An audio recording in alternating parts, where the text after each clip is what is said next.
Hello guys, Gita ഗോവിന്ദം ഒടുവിൽ ആ രഹസ്യം നമ്മുടെ അനാർക്കലി അറിയുന്ന നിമിഷം. അതേ കൂട്ടുകാരെ, നമ്മൾ ക്ലൈമാക്സിലേക്ക് വരികയാണെന്ന് അറിയുമ്പോൾ കുറെ പ്രേക്ഷകർ പറഞ്ഞിരുന്നു ഇത് എന്തോന്ന് ക്ലൈമാക്സ്, അനാർക്കലി സ്വന്തം മകളെ തിരിച്ചറിഞ്ഞില്ലല്ലോ എന്നൊക്കെ. പക്ഷേ അവസാനം നമ്മുടെ രാധികാമ്മയും അനാർക്കലിയും തമ്മിലൊരു പിടിയും വലിയും നടക്കുന്നുണ്ട്. എന്തിനാന്ന് വെച്ചാൽ സത്യങ്ങൾ എല്ലാവരും അങ്ങോട്ടും ഇങ്ങോട്ടും അറിഞ്ഞു കഴിയുമ്പോൾ നമ്മുടെ അനാർക്കലി അവിടെ വെച്ച് ജയിക്കാൻ വേണ്ടിയിട്ട് എന്നാ നിന്റെ അച്ഛൻ്റെ അടുത്തേക്ക് നീയും വയ്ക്കോ എന്നും പറഞ്ഞിട്ട് നമ്മുടെ ഗോവിന്ദിനെ ഇങ്ങനെ തോക്ക് ചൂണ്ടി വെടിവെക്കാൻ പോകുന്നുണ്ട്.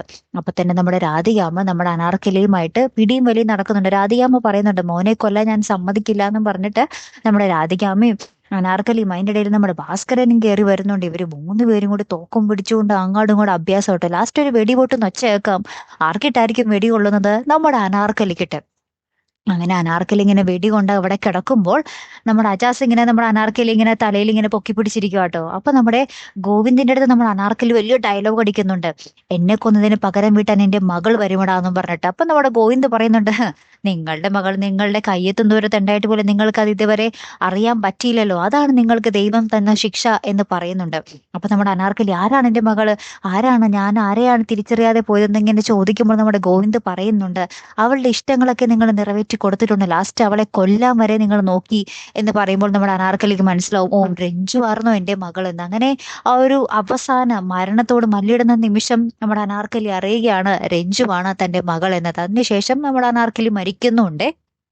പിന്നീട് നമ്മുടെ ഗോവിന്ദും ഗീതവും കൂടി കൊണ്ടുവന്ന് നമ്മുടെ രഞ്ജുവിനെ അനാർക്കലി കാണിക്കുന്നുണ്ട്. അപ്പൊ രഞ്ജുവിന്റെ അടുത്ത് നമ്മുടെ ഗോവിന്ദ് പറയുന്നുണ്ട്, കാലിൽ തൊട്ട് ഒരു നമസ്കരിച്ചേക്കെന്ന് പറയുന്നുണ്ട് ആ ഒരു ബോഡിയിൽ കേട്ടോ.